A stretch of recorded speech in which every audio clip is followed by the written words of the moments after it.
to see you, FARES. You've been doing a lot of great work. We've been following Facebook's MENA project. You've kept us really going during the pandemic and also helping so many people with grants, from journalists to projects in Beirut. Can you let us know a little bit about the vision behind Facebook's projects to support communities like that?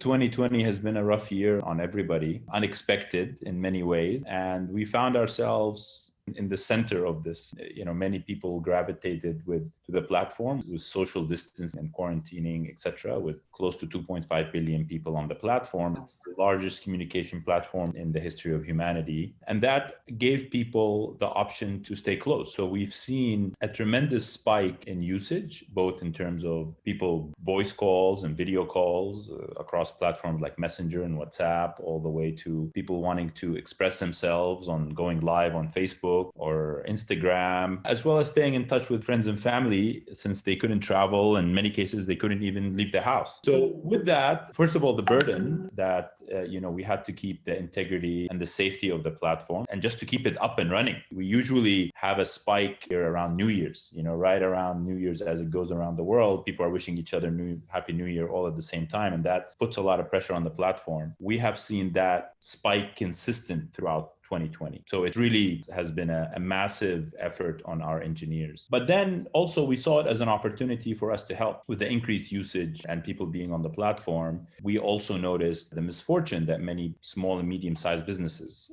suffered from the social distancing. We saw news organizations not only now were suffering from the economic downturn, but also had an increased pressure to report and keep accurate information and keep people informed. And so as much as possible, try to do our part. So we had an SME grant across the world. We announced $100 million for small and medium-sized businesses. We also announced another $100 million for newsrooms across the world, or increased our investment in fact-checking to issure people are getting the right information. They're being guided to the World Health Organizations, to ministries of health. Because as you know, COVID was new to everyone. It affected everybody's life profoundly. And so people had a thirst for information. And when there's a thirst and basically a lack of information, sometimes people with good intention or bad intention defer to fake news or conspiracy theories, or I read this, or rub olive oil on it, that kind of stuff. And sometimes harmful stuff like drink Clorox. Well, it doesn't help when the U.S. president is also saying that. And to be honest, we've had cases where we've had to take extreme measures. We had a situation where we took down posts from the Brazilian president, and that was very controversial. But, we have a line where people's life is put on when it's at risk. There's no one that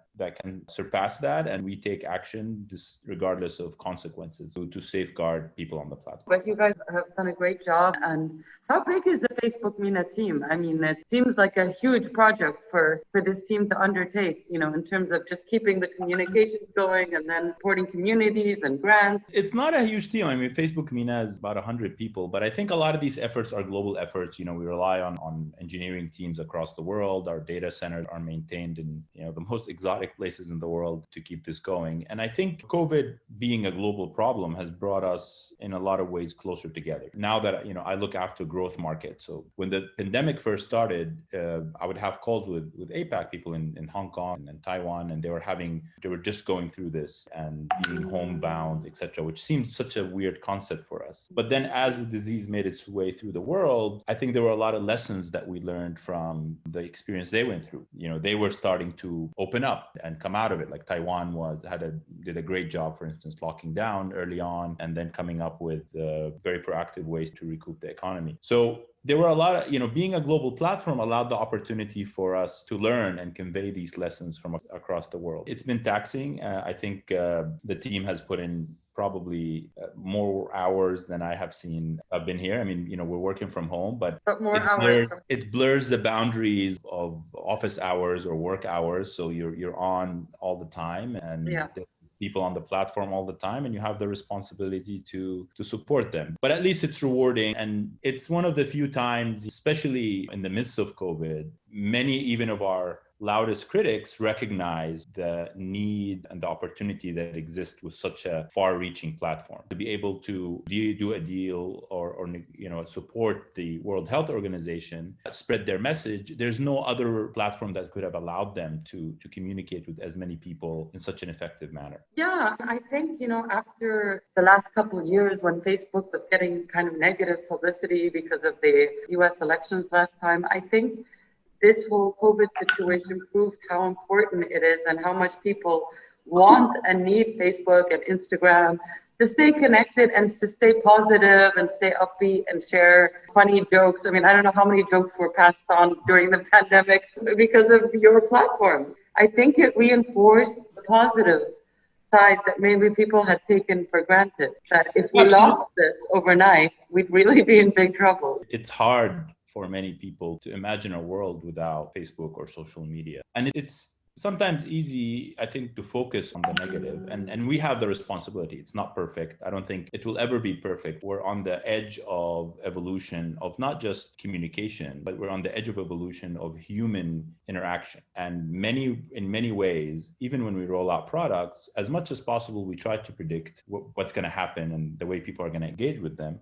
But we end up learning significantly more from the market and the creativity of people using the platforms, etc. Like no one can predict how pervasive this platform has become, and no one can predict how impactful on people's lives it has. So with that, being part of the social fabric at a very micro level in every part of the world, you're going to have 2-3% of people who will take advantage. And similar to what happens in normal society. Yeah. That is important to keep in perspective, though, because 98% of the people are using this to stay connected with friends and family, to run charitable events, to use it as a voice or a platform to voice their opinion and promote diversity and promote a different point of view. We have zero tolerance for this kind of abuse on our platform, but that is not going to mean zero occurrence. And we always try to balance freedom of speech with safety. And this balance sometimes leads to potentially some incidents getting through. And when we make mistakes, we correct them quickly and try to learn from them and build safeguards for them not to happen again.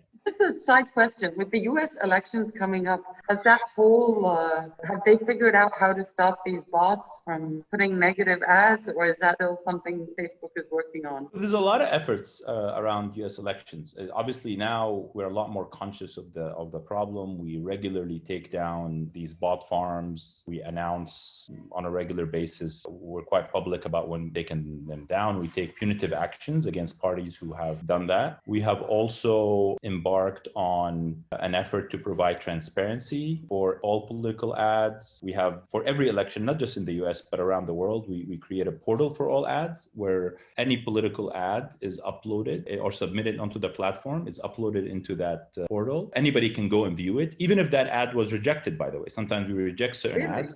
Yeah, wow. You can go and see it. And you can see, for instance, Donald Trump submitted this ad. It was rejected, but here it is. We also are transparent around how much each individual or candidate is spending on the platform. So, we're trying to provide as much transparency as possible. And we also recently announced that we're going to block any political ads in the US a few weeks prior to the election to ensure. Really? Even like legitimate political party ads? Yeah. Oh, that's news. Okay, I didn't know that. On the lighter note, I mean, from what I last saw, the stocks for Facebook have gone up. The company's doing really well. So there is sort of a silver lining for Facebook during the pandemic, correct? It's not necessarily silver lining in the pandemic. I think it's a result of the effectiveness of the platform and how welcoming it is, not just to big corporations, but also to small and medium-sized business. Today you're a bakery or you're a shawarma shop in anywhere. The idea of advertising is what in the old days was foreign. You couldn't get into a TV channel. You couldn't get into a radio channel. The barrier to entry is too high. Even traditional digital advertising required you to create a website and which is for many, which, in the region, it's 88% of the economy is small and medium-sized businesses. Whereas creating a Facebook page is quite effective and easy. And anybody who's, over 13 years old can create a Facebook page. Yeah, and it's free. Yeah. And it's free and gives you all the tools you need. And then with a very minimal budget, you can experiment and run ads, and you could be very surgical. And unlike running an ad on TV or old-fashioned way, you get in a lot of data and matrices and clear return on investment. So you know if you put $1, how much you get back. Yeah. And very quickly you can become quite savvy in it. Yeah. So I think in times where times are tough and budgets are tight, and even, the big brands, but as well as the small guys are realizing that, I need to shift. Yeah. Yeah. Economies that rely heavily, say, on delivery, they talk about restaurants, realize that, foot traffic is not as much of an issue now. I have to deliver, I have to reach customers at home. And so this is where I think the growth and the potential of the platform has become. We've also tried to address a lot of the needs. We're launching shopping on Instagram. We've launched a lot of other tools to help many of these users leverage their assets on Facebook and Instagram in a way that could be economically beneficial to them. And we've seen incredible uses from companies providing WhatsApp for business and then being able to basically solve many of the issues directly through WhatsApp messaging. I know WhatsApp is not big in the US, but in the rest of the world, it's the norm. For us, it's everything. Yeah. Yeah, and it's all the way to, we've seen widows, a network of widows in Libya, cook at home and use Facebook pages to basically sell their home cooked meals and support themselves. We've seen an NGO use Messenger to allow people to take Arabic lessons with ladies who are in refugee camps in Jordan. So all of these ideas cannot be enabled if it wasn't for this platform. And I think, if you look to the future, the world was heading towards more digital e-commerce approach. But what COVID did is it accelerated that process. Yeah, It kind took of like what a fast happened forward. in like 4 to 5 years and said, I'm going to do this in 6 months. And so companies that were open-minded and already kind of there were able to take advantage of that. And, but then there are also it forced the exercise for many other small businesses to think outside the box and rely on other companies that can enable them. And I think that's where we play. So for us, it's a win-win. It still has taken a financial burden on us, right? Advertising budgets have shrunk. Our operating costs have gone up. People are working from home. Our expenses to keep the platforms up. In the long run, we're very well positioned to be able to service the community, and that's what matters. And I think that's... Yeah. And have there been any sort of, in our region, any sort of particular individuals or stars that have really kind of made a name for themselves on Facebook or Instagram during this period that you guys have kind of flagged, have had a real impact? Look, there have been many, some of them have stepped up during difficult times, during the Beirut bombing. We announced a fundraising campaign where we said we will match dollar for dollar up to $1 million donations for Beirut. And we've tapped our network of managed partners, celebrities, etc., and said, spread the word. And we're hoping to hit the target. At least we want to match that million. We raised about 1.5 million in less than 20 hours. And it kept going. So it became a kind of a trending thing. I mean, every Lebanese singer, celebrity, actor posted about it, fashion designers, makeup artists. We've also done stuff with other individuals that launched their own campaigns. Murad launched his campaign, Rise, and we supported with that. There were many international stars that picked this up. Shakira reposted and Will Smith and others. So we've seen it come into action. And now we're supporting with the Sudan floods, which are also quite devastating. We've done a lot of stuff for Syrian refugees, etc. We also see a lot of people take advantage and become major celebrities on the platform, and build empires. Huda Katan, who built basically a beauty empire. Salt Bay, the guy who does the salt action, he was a butcher and he started a restaurant, and basically his fame grew from the videos he would do on Instagram. Now he's also has an empire chain of restaurants in all the hot spots around the world, and that's all built into his brand and ability to advertise on the platform. So there's, in addition to the monetization tools that we provide many of our partners on the platform, goes to the point I was making earlier that we provide a lot of creativity. Yeah. or we see a lot of creativity from people trying to monetize off platform as well. Yeah, that's really exciting. And talk about the future of Facebook in the region. We feel here in Egypt that everything is moving really to social media. And as you said, this year faster than ever. And not in a bad way. It kind of complements everything else that's happening, whether it's in real life, in online, or in print or in TV. I see it as a very positive thing, but we're very excited to know what you've got planned for the next 5 years. Obviously, there's an array of tools and features that are coming out, but there's a lot of, we have a big focus now, given the phase in which the world is going through and the polarization that we're seeing in different parts of the world. There's a strong emphasis on making sure people are getting their accurate information, that they feel safe on the platform, that we are providing the diverse point of view. We have invested in, like I mentioned, in fact-checking initiative. We've partnered with over 50 organizations around the world in over 60 languages where we do fact-checking. And these are independent organizations that we fund, but they have complete independence. And anybody can flag a piece of news that they see or an art or that they question. It goes to a human reviewer who's an expert journalist who uses independent criteria. And if they identify that this is fake news, then it gets deprecated up to 80%. And if it's repeated offenders, it gets removed. And ultimately, the page can get closed if they repeat this action. We also notify the users that they have been engaging with fake news. So if they've shared it or tagged it. Does that stop people? Most people, when they share this stuff, I think they're not doing it with malintent. I get stuff from my mom all the time, like, I saw it on Facebook. People like to share what they already believe in, you know? Yeah. And in most cases, it's jokes and stuff, but we're trying to limit, so on WhatsApp, we've also, beginning of the year, we had limited the forwarding of messages. If a message is heavily forwarded, we limit your ability to forward to 5 people. And now recently, we've limited it to 1 person. So you can, if a message is heavily forwarded, we stop it. And sometimes it's a joke, but we just don't want something to go viral very quickly. Ultimately, we want people to think before they share. And we want to slow down that process a little bit. Fake news have existed forever. Our thirst for information and our desire to make up stuff have also existed forever. What the platforms have done, us and others, is probably accelerate the movement and communication, which, like I said, in the majority of cases is positive. Like it's good to be able to communicate anywhere, anytime. But we recognize that comes also with a responsibility. And in some cases, we do need to slow some of these things down to investigate if what is being spread is harmful or a misinformation. Given what Facebook has gone through, you have a right to do that. It's not worth the negative press and the negative attention if it's, misinformation.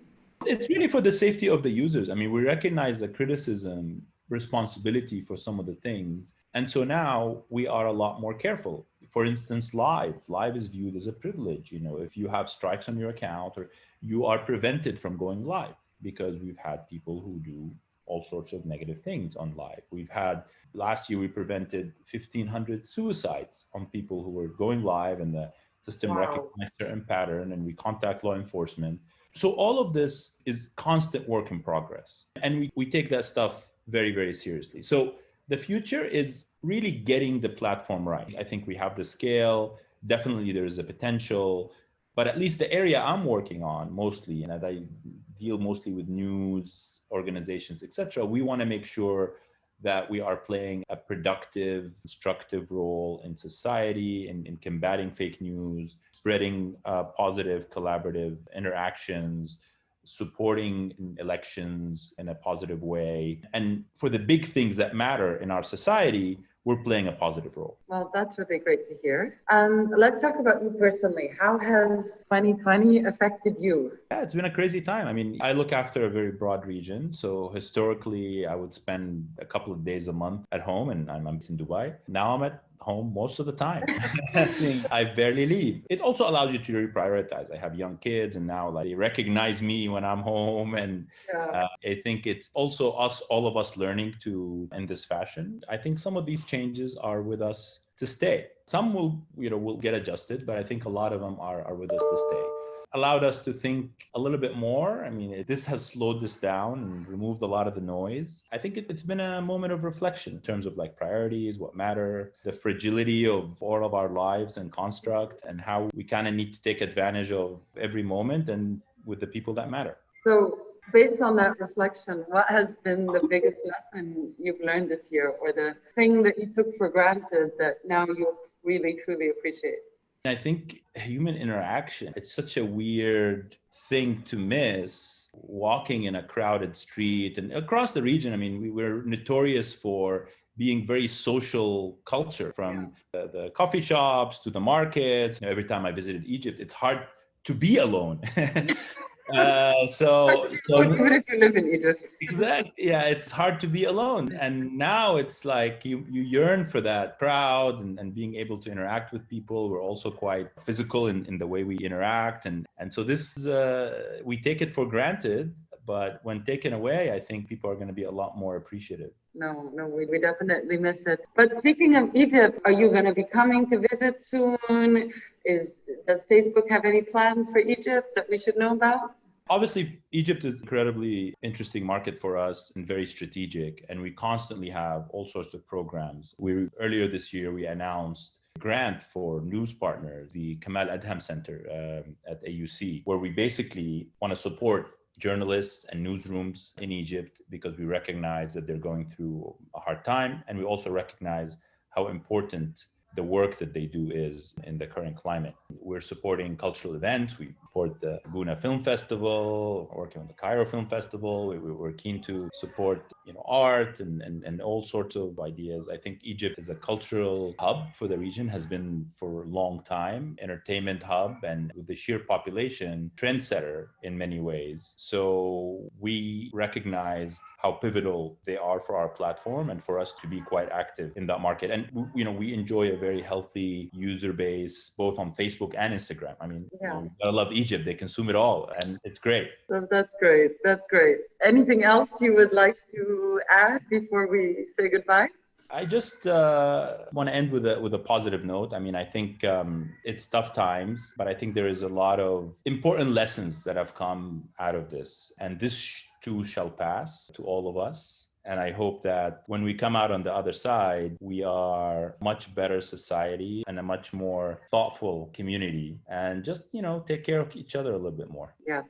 That's a beautiful message. A great message to end on.